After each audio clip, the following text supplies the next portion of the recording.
Hello friends, digital image processing की video lecture series में आपका स्वागत है। मैं डॉक्टर दाफड़ा हूं और डीआईपी की 17th वीडियो क्लास में हम इमेज शार्पनिंग स्पेशल फिल्टर्स समझेंगे और उसे मैटलैब में इंप्लीमेंट भी करेंगे।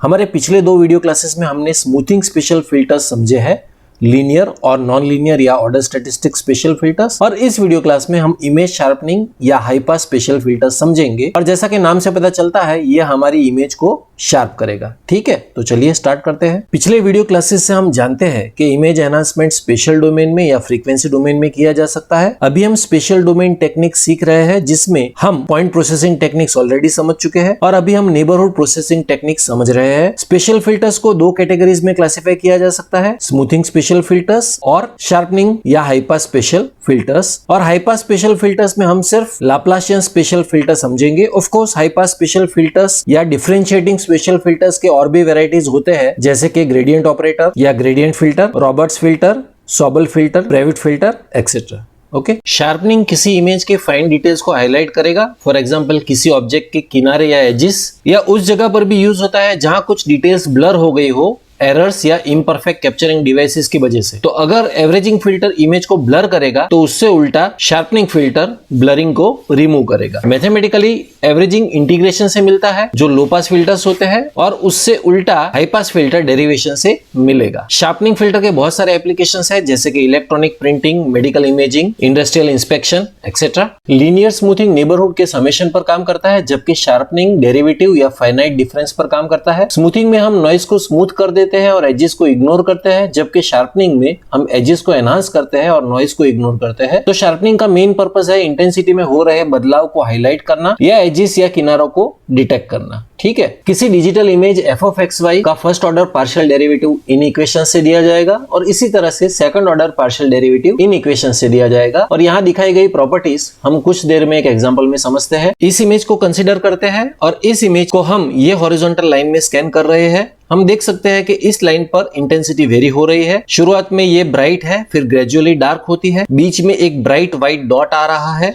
और उसके बाद फिर से डार्क है, आगे एक व्हाइट लाइन आ रही है और फिर से डार्क हो जा रहा है और उसके बाद पूरी तरह से व्हाइट हो जा रहा है। तो जब हम इस इमेज को इस लाइन पर स्कैन कर रहे हैं तो ये एक वन डायमेंशनल स्कैन है, जिसको इस तरह से दिखाया जा सकता है। शुरुआत में ये व्हाइट है जो 255 के पास है, फिर ग्रेजुअली ये 0 के पास जा रही है या डार्क हो रही है और आगे बीच में ये सडनली डार्क से व्हाइट हो रही है क्योंकि एक व्हाइट डॉट आ रहा है, आगे फिर से डार्क हो जाती है और जब ये व्हाइट लाइन आती है तो ये ब्राइटर हो जाती है, आगे फिर से डार्क हो जाती है और आखिर में इस पॉइंट पर ये कंप्लीटली व्हाइट हो जाती है। तो इस स्कैन लाइन की ग्रे लेवल प्रोफाइल यहाँ दिखाई गई है और इमेज स्ट्रिप के लिए ये वैल्यूज इस तरह से लिख सकते हैं। फर्स्ट डेरिवेटिव एफ डैश या delta F by delta X is equal to F of X plus 1 minus F of X. और ये इक्वेशन हमने अभी पिछली स्लाइड में देखा। ये इक्वेशन 2 डायमेंशन के लिए है और 1 डायमेंशन में हम सिर्फ एक्स कंसिडर करेंगे और वाई कंसिडर नहीं करेंगे, और यही इक्वेशन 1 डायमेंशन में यहाँ लिखा है। और इसी तरह से सेकंड डेरिवेटिव दिया जाएगा F double dash is equal to F of X plus 1 plus F of X minus 1 minus twice of F of X. अगर हम सिर्फ एक्स कंसिडर करते हैं और वाई कंसिडर नहीं करते हैं तो अब समझते हैं कि ये दो इक्वेशन फर्स्ट डेरिवेटिव और सेकंड डेरिवेटिव के लिए कैसे इंप्लीमेंट किए जाते हैं। सबसे पहले ये 5 कंसिडर करते हैं। तो इक्वेशन है F dash is equal to F of X plus 1। F of X plus 1 क्या है यहाँ पे F of X plus 1 means F of X के बाद वाली वैल्यू, तो वो बाद वाली वैल्यू है 4 माइनस एफ ऑफ एक्स क्या है, एफ ऑफ एक्स 5 है, तो 4 minus of 5 which is equal to -1 और इसीलिए यहाँ पे -1 आएगा। ठीक है, अब ये 6 कंसिडर करते हैं। यहाँ एफ ऑफ एक्स प्लस 1 0 है, माइनस एफ एक्स जो यहाँ पे 6 है, सो 0 माइनस 6 इज इक्वल टू -6 मिलेगा फर्स्ट डेरिवेटिव के लिए। अब ये 3 कंसिडर करते हैं। यहाँ एफ ऑफ एक्स प्लस 1 1 है, तो 1 -3 इज इक्वल टू -2 मिलेगा। और इसी तरह से ये 7 के लिए 7 माइनस 7 इज इक्वल टू 0 मिलेगा। तो इस तरह से हम फर्स्ट डेरिवेटिव या फर्स्ट ऑर्डर डेरिवेटिव निकालते हैं। अब देखते हैं कि सेकंड ऑर्डर डेरिवेटिव कैसे निकालते हैं। सेम पॉइंट्स को कंसीडर करते हैं। पहला पॉइंट है 5, so F of X plus 1 4 है, plus of F of X minus 1 5 है, so 4 plus 5 which is equal to 9 minus twice of F X, और एफ एक्स यहाँ पे 5 है, so -10, so 9 minus 10 which is equal to -1। तो second order derivative हमें मिलेगा -1। अब ये 6 को कंसिडर करते हैं। एफ ऑफ एक्स प्लस 1 0 है, plus of F of X minus 1 फिर से 0 है, minus twice of F X which is equal to minus twice of 6 that is -12, so 0 + 0 - 12 which is equal to -12। उसी तरह से इस 3 को कंसीडर करते हैं। f of x + 1 1 है, x - 1 1 है, 1 + 1 2, 2 - 6 विच इज इक्वल टू -4। और उसी तरह से इस 7 के लिए f of x + 1 7 है, प्लस f of x - 1 फिर से 7 है, 7 + 7 14, -14 which is equal to 0। Okay, तो इस एग्जाम्पल से हम देख सकते हैं कि second order derivative first order derivative के मुकाबले फाइन डिटेल्स को काफी एनहांस कर रहा है, जैसे कि लाइंस, एजेस एक्सेट्रा। ठीक है, अब हमने जो पिछली स्लाइड में प्रॉपर्टीज देखी थी उसको समझते हैं। First derivative constant grey level के लिए 0 होना चाहिए, तो ये कांस्टेंट ग्रे लेवल है तो फर्स्ट डेरिवेटिव 0 है। इसी तरह से ये भी कांस्टेंट ग्रे लेवल या फ्लैट सेगमेंट है, इसीलिए 0 है। और इसी तरह से ये कांस्टेंट ग्रे लेवल या फ्लैट सेगमेंट भी 0 है। दूसरी प्रॉपर्टी है ये एजेस या नॉइज पर नॉन जीरो होगा, तो यहाँ हम देख सकते हैं कि ये रैंप के आउटसेट पर नॉन जीरो है। यहाँ फिर से रैंप आ रही है तो फिर से ये नॉन जीरो है, और इसी तरह से यहाँ भी रैंप आ रही है, यहाँ पर भी ये नॉन जीरो है। और तीसरी प्रॉपर्टी है जब रैंप चल रही होती है तब ये नॉन जीरो होगा। तो ये रैंप देखते हैं, तो ये रैंप के लिए ये नॉन जीरो है, -1 -1 -1। ओके, इसीलिए फर्स्ट डेरिवेटिव्स की प्रॉपर्टीज ऐसी है। ओके, चलिए अब सेकंड डेरिवेटिव की प्रॉपर्टीज समझते हैं। फर्स्ट है ये कांस्टेंट ग्रे लेवल पर या फ्लैट सेगमेंट पर 0 होगा, तो ये फ्लैट सेगमेंट है, यहाँ ये 0 है, यहाँ फिर से फ्लैट सेगमेंट है तो ये 0 है, और इसी तरह से ये फ्लैट सेगमेंट पर भी ये 0 है। सेकंड प्रॉपर्टी है ये ग्रे लेवल या रैंप के आउटसेट या शुरुआत पर नॉन जीरो होगा, तो ये आउटसेट है या शुरुआत है, यहाँ पर ये नॉन जीरो है, इसी तरह से यहाँ पर भी ये नॉन जीरो है और यहाँ पर भी नॉन जीरो है। और थर्ड प्रॉपर्टी है जब रैंप चल रही होगी तब ये 0 होगा, तो ये रैंप है जो चल रही है और यहाँ पर ये 0 है। तो फर्स्ट और सेकंड ऑर्डर डेरिवेटिव की प्रॉपर्टीज इसीलिए ऐसी है। चलिए अब लाप्लाशियन शार्पनिंग या डेरिवेटिव फिल्टर समझते हैं, जो एक हाई पास फिल्टर है। किसी इमेज का लाप्लाशियन ऑपरेटर इस इक्वेशन से दिया जाएगा, मगर हमने आगे देखा कि ∇2 f अपॉन ∇x² इस इक्वेशन से दिया जाएगा, और इसी तरह से ∇2 f अपॉन ∇y² इस इक्वेशन से दिया जाएगा। तो जब इन दो इक्वेशन को हम ऐड करते हैं तो हमें ये इक्वेशन मिलेगा। तो इस इक्वेशन को इंप्लीमेंट करने के लिए 3x3 मास्क इस तरह का होगा। ये मास्क के लिए ये x डायरेक्शन है और ये y डायरेक्शन है, और ये f of xy है, तो ये f of x + 1,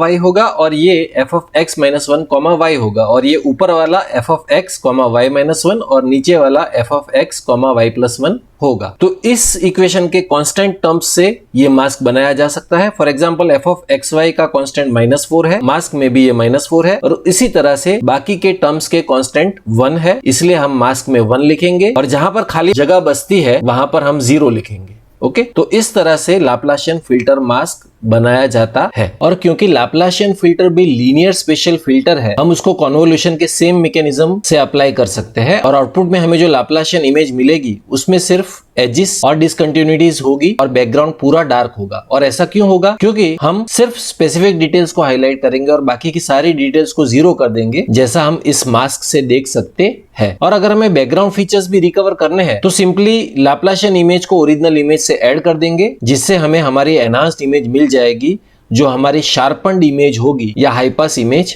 होगी। चलिए इसे एक एग्जांपल से समझते हैं। तो ये हमारा फिल्टर मास्क है और ये हमारी इनपुट इमेज है। हमारी इस इनपुट इमेज के लिए सारी वैल्यूज हाई है, मगर सिर्फ ये दो 5, ये वाला 5 और ये वाला 5, ये दो लो वैल्यूज है। तो चलिए इस फिल्टर को यहां पर अप्लाई करते हैं, तो ऑपरेशन कन्वोल्यूशन जैसा होगा। तो चलिए देखते हैं इस पॉइंट के लिए आउटपुट क्या होगा। 0 × 20 which is equal to 0, plus 1 × 20 which is equal to 20, plus 20 × 0 is equal to 0, plus 1 × 20 is equal to 20, plus 5 × -4 which is equal to -20, so this will be -20, plus 1 × 20 is equal to 20, plus 0 × 20 is equal to 0, plus 1 × 20 is equal to 20, plus 0 × 20 is equal to 20 which is equal to 60। Output image में ये 5 60 बन जाएगा। इसी तरह से जब हम mask यहां रखते हैं तो ये वाला 5 भी आउटपुट में 60 बन जाएगा। ठीक है, अब देखते हैं जब मास्क कोई और लोकेशन पे रखते हैं तब क्या होगा। सपोज मास्क का सेंटर हम यहाँ पे रखते हैं, तो उस टाइम पे हम जानते हैं कि हम नेबरिंग वैल्यूज से उसको पैड कर देंगे 20 20 20 और फिर से अप्लाई करते हैं मास्क को। तो सेम प्रोसीजर को फॉलो करते हुए ये वाला 20 बन जाएगा -15, और उसी तरह से ये बाकी की -15 वैल्यूज भी हमें मिलेंगी आउटपुट इमेज में। तो हम देख सकते हैं कि अब हमारी आउटपुट इमेज सारी लो वैल्यूज की है, सिर्फ दो वैल्यूज हाई है, ये वाला 60 और ये वाला 60। इसका मतलब ये है कि जो दो छोटी वैल्यूज थी 5, वो यहाँ पे हाईलाइट होके 60 बन गई है। तो इसे कहते हैं इमेज शार्पनिंग या हाई पास फिल्टरिंग।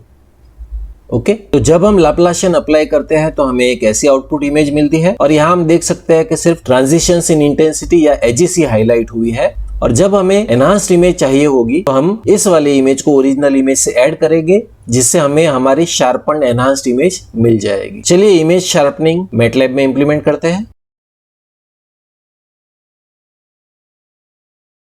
तो इस वीडियो क्लास के लिए इतना ही। Thank you very much.